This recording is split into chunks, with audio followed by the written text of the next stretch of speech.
Good evening, everybody. This is Dr. Mulder, and today I have with me Lady Karen. How are you doing there, young Lady Karen from across the pond? I am doing very well, Dr. Moder. How are you? I cannot complain. Any day above the ground's a good day. Well, That's you the know way. what? If you complained, I wouldn't listen to you and I wouldn't give you any sympathy anyway. No, no, that's true. That's true. You and practically everybody else that I know. But no, everything's going great here. And you and I were discussing this the other day about because I have like certain projects that if I'm too emotionally involved in them, whether it's a relationship or money or something that is really just human nature that makes gets you emotionally involved, personally involved in it. It's best to have somebody outside of the do the operation for you. And I kind of the analogy is was it what did Benjamin Franklin say? Uh, a Anybody that acts as their own lawyer has a fool for a client, and that's the way I look at this. Or never be your own doctor, and because when you get emotionally involved, it takes you away from the reality of the situation. Uh, if Yeah. that makes sense. Well, And so absolutely. You can't get out of your own way sometimes, can you? no, not at all. I mean, so again, that's, I've worked on operations for you, you've done the same for me. And I would say that uh, I think the success rate has been higher than it would be. There was, hell, I was working on an operation, I guess it was almost 10 years ago. And my problem was I got emotionally involved with this operation because the person I was doing this for, was in what I felt was in harm's way, and it's just a fantastic human being, and I was trying to do anything I could to help, but I realized that I was overthinking this thing. It's like that, putting a finger. Every time there's a leak, you put in you're trying to, pass that leak, and there's another leak, and there's another leak, and there's, yeah, yeah, yeah. And I realized that what I was doing, I was micromanaging this operation, and you can't do that. It's all about, don't worry about the journey or the trip. Worry about the destination. Focus on the destination, and that's where I personally think once I was able to, stand back and refocus and kind of take my emotions out of it, that's when things really started happening. Yeah, because you called me, was it a couple of months ago for this operation you needed me to do? It And was. Mhm. yes, yeah, sure, I'll do it. And then you called me the following day to say you got what it was you needed doing, right? Correct. I mean, it's like within, I think it was 3 to 4 days. Yeah, the second phase of this is a little bit harder, but I think that I figured out a way. Maybe it's because of what you've done for me. I came up with a plan to make this thing become a reality, and I just had to handle it in a slightly different way. Nothing's really changed. It's just got to handle it in just a slightly different way. And once I do that, I think we're ready to finish the negotiations and make this thing a reality. Yeah, because I didn't tell you, but about an hour or so ago, because you had texted me some more information and I hadn't had chance to do it yesterday.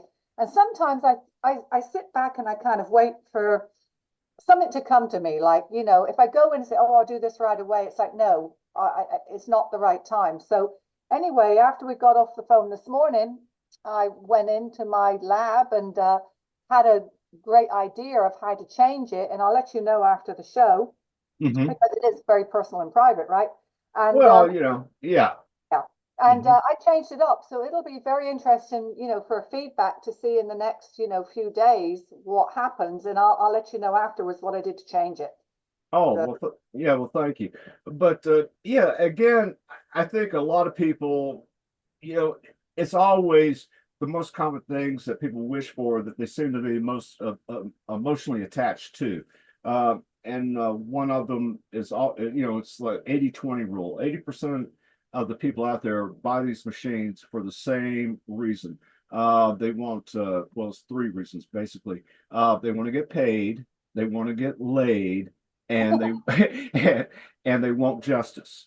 know, Yeah, like say they're involved in a legal situation. They just want justice. They want they want to be compensated for their loss. yeah. And I think these are the three things that a majority of the people out there would buy these machines for. But those very same things, it's hard to keep your emotions out of it. There's some things I can handle well without that concern me personally. That doesn't really I don't give it a second thought. And there's other things that's kind of part of a goal. Whether it's a business deal or what have you.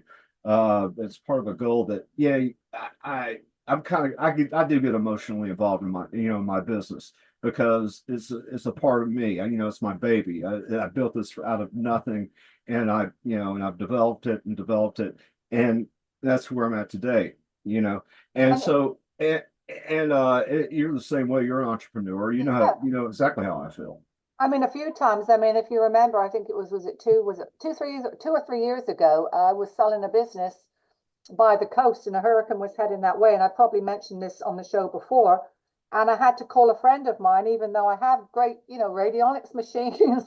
I mean, Yes, like potato chips, I have, can't just have one, right? Got to have plenty. And correct. I sat there in a panic because the deal was supposed to go through that following day. So I called her up, and that was radionics woman. Because, Uh-huh. and I called you as well, I believe, and just said, look, there's a hurricane heading towards this particular place, Right. and can you send it back out to sea, or can you figure out, where it's not going to demolish my business that I'm supposed to be signing the contract on tomorrow? And you know what? We had a little rain damage in that business. But Oh, could I have done that myself, Dr. Motor? Yeah, I probably could have, but I was so emotionally involved in this, pulling my hair out, thinking, oh my gosh, if something happens or there's a flood, they won't want to buy it. And we've been working on this deal for 4 months, and I've put all this money into it. And I couldn't do it. So I went to an expert, went to you, went to another expert, went to radionics woman. mhm. And like you did, a few weeks ago, you came to me. It's not like you couldn't do it. It was just better to farm it out to somebody else that didn't have the emotion in it, right? Correct. Correct. I mean, I'll give you an example. I work on, when a client calls me and asks me to do a wish for them. I know you do similar type things. Um, yeah, well, hey, I want the clients, I want their wish to come a part of reality. But for me, this is I when I turn those dials, I want the best for them. I hope they have a successful life. But am I emotionally tied into them? Are they a member of my family or anything like that? No, they're a client. But I'm able to take that emotion out of it and focus on the end results, whatever it may be. Whether it's they're trying to get a book published or whatever, or a better position in their profession. It could be a million different things, right? I don't have that emotional involvement. Do I care? Well, of course I care. But and do I have the same have I put in the same amount of time and effort this person has in this particular situation? No, I have not. So I don't have that stress, that emotional, that emotional tie to it that that they do, that my client has. And so I'm able to be very pragmatic and just turn a few dials and let radionics do its job. Yeah, because I've got a lot of, the radionic community is not that big, really, is it, compared to other communities out there? So if It's I'm getting a lot bigger, that's for getting sure. bigger, thank goodness.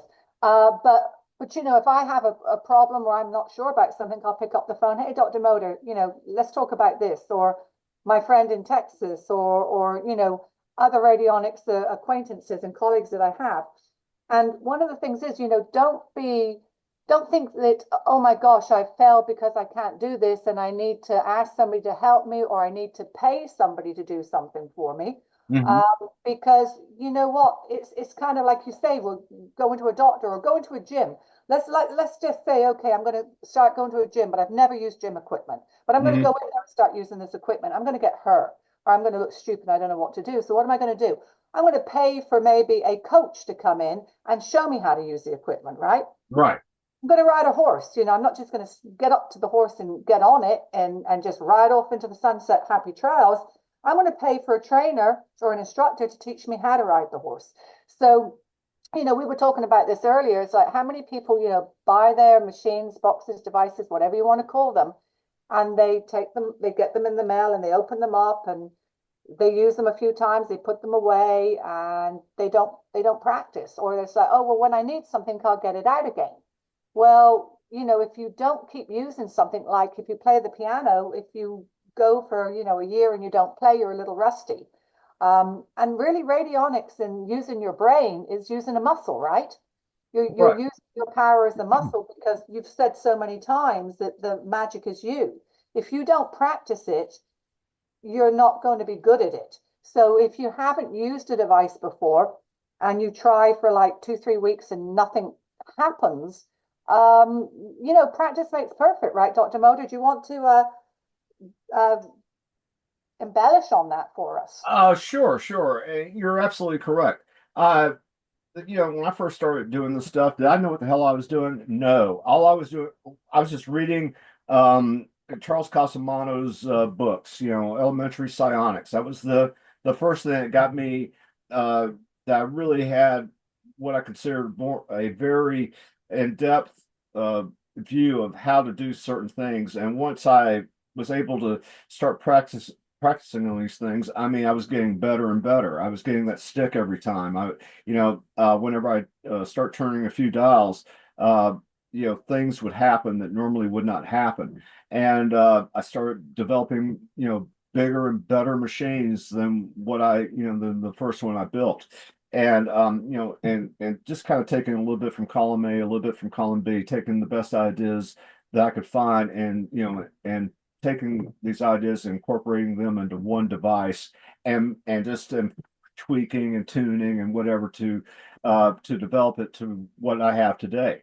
And the thing about it is that you can't do it overnight. I've been doing this stuff, I guess almost 14, 15 years now.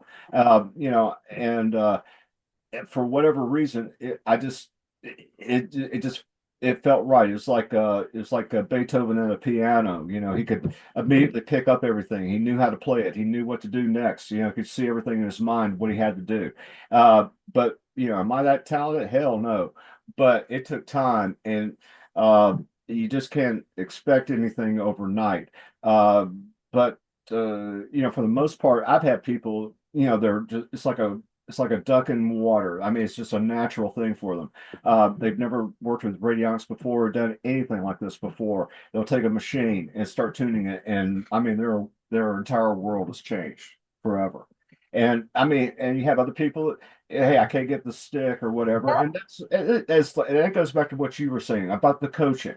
Is going in there, have somebody to kind of help them out with this, and that's the reason why we did a lot of videos on how to get a stick, on how to set up with simple operations. I have, just to kind of give people different perspectives on how to set up a radionics device. And hopefully we've gotten things down to where people can really get in the game as soon as they get the machine. And that's when you buy these machines, I built them, with you in mind, the client or the customer, and I really would like to see you use it because it's there to help you. It's not there to lay on a bookshelf and gather dust. absolutely. So I was on one of the radionics sites this morning on Facebook, Hmm. and I'd like to give the name of the person that wrote this, but I can't find what it was because I just took a snapshot with my phone. But Hmm. this person wrote a very neat article about, many of the people using radionics um, tend to focus on addressing physical elements of one kind or another. Naturally, the rate books and information shared online tend to cover these areas with sometimes surprisingly intricate complexity and attention to detail. So, there's which we don't do, obviously, but there is a side of radionics that is for health, right? And Hmm. there are devices out there and there are books out there that have the rates, because radionics is all about rates and numbers. And so he goes on in very, very good in what he wrote about this. But I wanted to skip really about the health stuff because that's not what we're here to talk about today. And I wanted to get into, oh gosh, the other part here. I just give me a moment to find it. So, Please. progress in what we might term positive radionics happens in two distinct ways. The first method is through the simple success one experiences with deliberate and focused projects of this kind. The second, and I would argue more important kind of advance, occurs naturally from constant and consistent application of radionics for any reason at all. The mind and spirit of the operator expands like a muscle, slowly developing with any radionic work, period. Even if a particular operation is unsuccessful, the mere act of sitting down and using the devices naturally, inevitably, and invariably triggers an engagement that leads to this growth. So how many times have we sat down and, we've asked for something? And I normally ask, I want this or something better, right? I don't Hmm. want under this, but this or something better. Hmm. So then it goes on to say, progress along these lines can be sped by radionic operations focused on increased intelligence, mindfulness, creativity, self-expression, intention, focus, etc. But be prepared for unusual results and effects. What you assume you will receive from these operations may not be what you experience. This sort of surprise, as it happens, one of the best indications of success once these faculties begin to bloom. So basically, when you're running an operation and you think like, oh, I want the red car, and then all of a sudden you end up with a Harley Davidson, right? Yeah. Right. I mean, so then it ended really, and I'll just finish up on this. Progress along these lines can be sped by radionic operations focused on increased intelligence, mindfulness, creativity, which I just said. And so really it's practicing, using your brain, using these skills to practice. Never allow yourself to be discouraged. Trust the process. Remember that the benefits will arise and occur independently of the success, whether it's success or failure of any given operation. So there's really never a failure, right, Dr. Moder? It's just what you think that you wanted and you didn't get, but something else will come along. Because I actually put an operation out, quite a few months ago to assist in selling a business. Hmm. It didn't happen at that time. Well, then this thing happened a couple of days ago. And in fact, that was when it was one of these days of when it was a 369 day. And I used a 369 radionics reagent, on the plate with the operation. And that same day, the person I was doing this for actually got contacted by the person that was wanting to buy the business, and I think things are going forward with that. So Excellent. yeah, but it wasn't what they wanted and asked me a couple of months ago, and I'm thinking, oh well, and I tell people this, you know, Rome wasn't built in a day. Radionics can happen within seconds, and it may take a longer time, but there's a reason in where everything happens, right? And then it Right. just ended up on this with no one can step into the gym for the first time and bench press 3 times their own weight. Few of us will be able to develop advanced psychic powers overnight, but steady work will pay off and sooner than most people think. And that's what we've said. It's kind of like the other day I got into my husband's car and I went to put the windshield wipers on and put the lights on because because I hadn't driven it in a while, but it didn't take me 5 or 10 minutes, or it wouldn't take me 30 minutes of driving his car to be comfortable in it, right? Right. So, everybody that's bought machines from you, Dr. Moda, they need to get them out, dust them off, and start using them on a regular basis. Exactly. I mean, that's what I built them for. And here's another thing too, I've noticed about these machines. As they get older and as they're used more and more, the more powerful they become. I don't know what the deal is. I have some of the, I built a non-electronic machine. I think it was among my first machines, and it is just as powerful as a lot of the electronic machines I've built in the past. It's just as powerful as they are. And the only thing I can account for this is because I've used it constantly and because I projected my quote unquote energy into the machine and it communicated with the machine because people have to realize these are mind machines. They work with the human consciousness, and that's what we discussed this a million times. If your mind isn't right, this thing ain't gonna work. I mean, you Yeah. gotta, when I go into something here, and again, it's even on personal stuff. Do I have from time to time where I think I might need a little extra from somebody else, a little extra mojo from somebody else on this thing? Of course. You know, I don't I'm not proud. I know that many hands make the load light. I understand all this.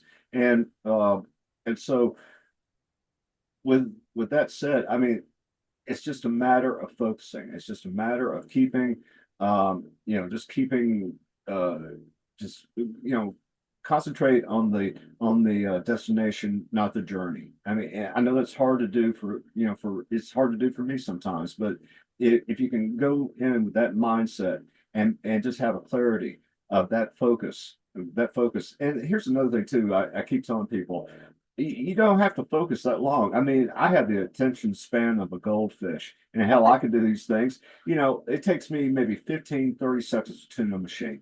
That's it. 15, 30 seconds, and next. And You and want to all know I'm what, though, Dr. Mo, I didn't mean to cut you off, but sure. when I started and I got a Rad 5 many years ago, and a great guy in Texas, did some training with me on how to use it. Mhm. And one of the things, I've learned by all these great radionics practitioners over the years is that you got to do what works for you. So if you're a bit of a magician, if you want to put on your cloak and have your magic wand and or put your hat on and you want to burn some incense while you do it and get yourself into that mood, there's nothing wrong in that. Or if you want to, get your Bible out and pray before you do it. One of the things I do find that really helps though is to be well hydrated. So I usually would drink a glass of water before I go into my lab. I'll turn my cell phone off and ask the dogs not to bark too loudly, right? Mhm. And I tell Dr. Whom, like, leave me alone, I'm in my lab. He even knocks the door now. If I know he doesn't come in, he's like knocking the door. It's hilarious. No, and I just set up that stage. I may sit for a second or two. I do that heart meditation breath thing. But you know what? I don't actually have to do that because when I ran that operation for you earlier, I just ran in there, wrote down what I needed to write, zeroed everything out, turned it off, turned it on, got on the stick plate. I didn't even get the pendulum out, didn't check anything, just went ahead, did the operation. It didn't take me but what, 30 seconds, 60 seconds at the most, and then Yes, came made a cup of coffee. So exactly. yeah, and it may work just as well as if I had put a robe on and and had music playing. But it's whatever works for you to put your brain and to put you in the right mood to think that you can be positive and do this. If you go in there thinking I can't do it, well, then you're guaranteed not to do it, right? Yeah, you're right either way. If you think you can, or you think you can't, you're right either way. And that kind of reminds me, I had the last video I did, which I got a lot of great responses from people. It was about a weather experiment I did. I guess back around 2014. It might have even been 2015. I'm not sure, but it was in that neighborhood, causing this massive rainfall over in the desert, near where a mutual friend of ours was deployed to. And anyway, I got a lot of positive responses from people on that particular video. But this one guy, he had a comment about that he uses a sigil from a magician, a certain magician, and it really, incorporating it with a radionics device to, cause wacky things with the weather. Well, that works for him. If that work, that's what I told him. I said it depends on the operator's belief system. If that works for you, go for it. You have my blessing. But I just said, just remember, you are the magic. Yeah, I mean, Yeah, it all comes from you. You're the it, originator. exactly. And that's what you've taught me. And I mean, you've taught me so much in the few years that we've known each other. I mean, really, I've come a long way, right, since you met me. Well, no, I think it's been mutually beneficial for us because no, you were able to, kind of enlighten me about the some of these things that you use, incorporating with the machines, the reagents and what have you. And I've never really looked into that as much as I have, the last couple of years. And it's opened my eyes. And all I look at it is basically an energy transference. It's the energy from one thing that you're transferring to another, and or that you're using to to cause something to take place for for the target. And I mean, it's really simple stuff. I don't see a problem with it at all. And it just makes your life simple. It keeps the operator focused and on exactly what they're trying to accomplish. There's so much more information out on radionics now than there was. I mean, back in the 80s, you had Tansy, you had just a few people. we've talked about the history of radionics in previous shows, but now if you kind of go to Amazon or Etsy or whatever, and you start looking for radionics books, there's more out there. There's more people that are writing books now. I've got some of Uncle Chucky's books, I think from the 80s, I was able to pick up somewhere. Some of Mm-hmm. the old paperbacks, little paperbacks that he wrote. Yeah. Okay. And then I've got some, Tansy's books, but I've got some modern books as well, 21st century radionics. And, I've read most of the KRT. I've read everything I can read. So, if you're a reader, just go out there, see what you can find and read. You can take it and, use some of it. I mean, take it with a pinch of salt if you want to. One of the very interesting things, you sent me something, about a week or so ago. And it was to do about radionics no longer being a pseudoscience, right? Would you like to elaborate on that? Yes, it's the artificial intelligence. I got a friend of mine. He's heavily involved in the IT world, and he deals with AI for his job. And anyway, he decided, what the hell? He's going to do a couple of little things. So he went into Chat GPT and typed in, about how would you set up Dr. Mulder's hunter killer system? And that's what we call the neutralizer now. The hunter killer is just a name that Uncle Chucky came up with because that's just the way Uncle Chucky is. And the hunter killer system was, he typed that in and it gave, and he said even include magical practices such as angelic magic. In other words, incorporating angels into this, or say even tarot cards. And once he did this, it came back to the entire protocol on how to set up the machine. It did it slightly different than I would have done it, but it was a very legitimate protocol, and I think in a lot of ways was better than what I was doing. So you take this is the text that I got from you. Pairing ChatGPT with a radionics machine to alter reality presents an intriguing blend of technology, consciousness, and metaphysical practice. While unconventional, it opens up all possibilities for, I didn't get the from AI, to design an ideal setup for constant magical protection using Dr. Brad Mulder's Hunter Killer radionics machine and incorporating the tarot cards and angelic sigils as well. But I didn't get all of it because you only sent me a screenshot of something. Yeah, yeah. I tell you who's using ChatGPT is coming out with a device for those people that use radionics for health is Don Paris. It's the SE5 2000, I believe. And he's got a device now that, those people, in the world that, or other countries, that use it for health, you can get this device that you send to your patient or your client that they buy, and then you can set the device manually from where you are. Mhm. But you know what? That's nothing really new because I've set devices for people remotely. Yes, yes. I've had a few people call me. In fact, I had a gentleman about a month or so ago, and I said, okay, well then let's get on, FaceTime a second.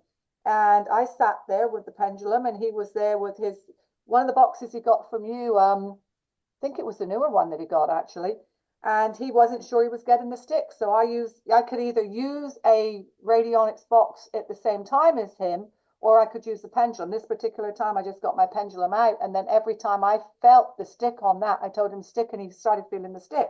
So you don't have to have somebody in the room to train you. Dr. Motor and I can train you remotely, right? I mean, Uh, exactly, and I exactly. could have set that device for him. I could have just said to him, well, sit down. I'm going to tell you to turn the knob, and I'll just tell you when to stop. Mhm. And and then you're going to get what you're going to get. But there's so much going on with this. This AI is getting big, and it's really exciting. I think radionics is more powerful now than it's ever been, and it's gosh, the next few years is going to be incredible, right? Yes. I've, I've already talked to the electronic engineer that's behind setting up uh, the hardware that I'm going to need in order to connect with AI, and in turn, AI is basically going to be sort of an intermediary between the radionics device and the quantum computer. In other words, it's not going to filter anything from the radionics device. All it's going to do is help guide it toward a quantum computer and keep it focused, projecting the same thought. It's just a constant maintenance. It's like cruise control, going down the road. It's constantly keeping maintaining the proper speed and what have you. And or like even a Tesla where it's driving for you, maintaining a constant speed and steering the machine and making sure that everything is focused on the destination. And that's what I look at AI for on the next series or the next level of this thing. And anybody can do this right now. I mean, I'm, this is kind of like all I'm trying to do is add a different stage of the game here for radionics devices, interfacing with quantum computers. And what we have right now, anybody can do this with, especially the Q series. I've discussed this many times. Is just get a picture of a quantum computer of your choice, whatever resonates with you. You know, hopefully maybe a couple of members of the team, put them on there, tune the machine for you to send an intent toward the quantum computer to look into or to focus on a certain outcome for a certain situation, whatever it may be.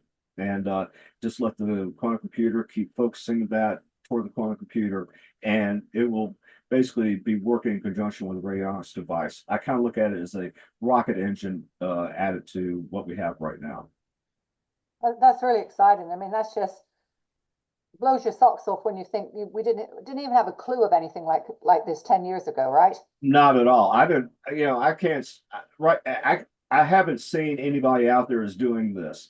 And, and I look at these quantum computers because, yeah, people say, well, it's not really a time machine. I never said it was a time machine. I said it's a quasi time machine. It seems to act like one because all these people that keep talking about how, when they're asked how these things work, they keep saying the same thing over and over again.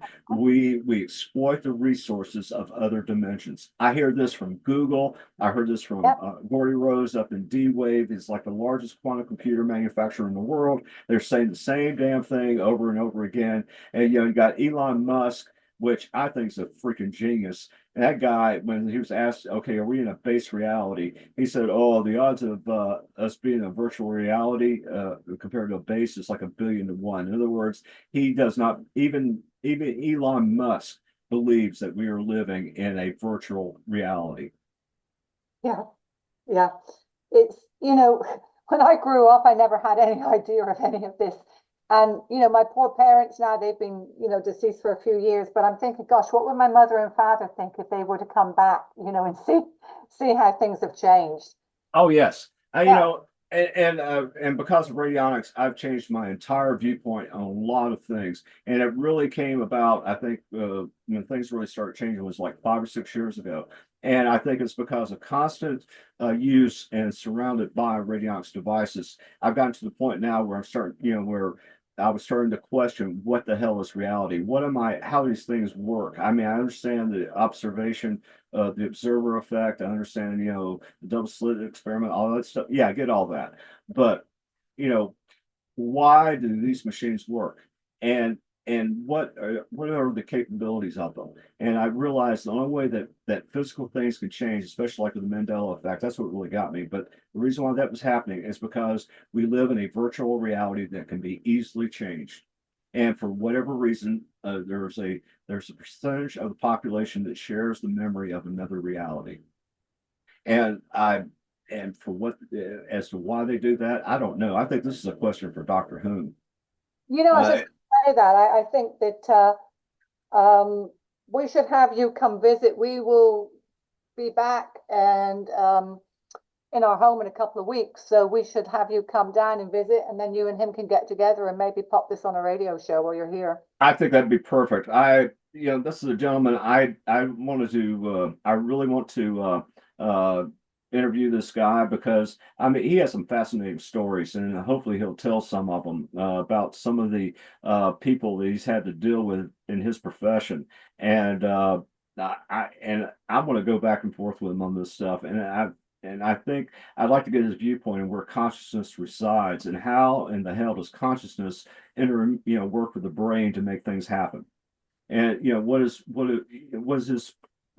his definition of consciousness? I mean, I have so many different questions for Dr. Hume, and I'm going to put him through his. I'm gonna set him out there and put him through his some serious testing here, and and just I want to get some answers, and I think he's one of the. I think he's a man that's qualified to give me those answers. So I'm anxious to see where this goes. Yeah, he's just walking past me. Yeah. He has no idea we're talking about him right now. But Well, when I good get for time, I'll just surprise him with that, I think. yeah. You think so? So yeah, but I mean, this is just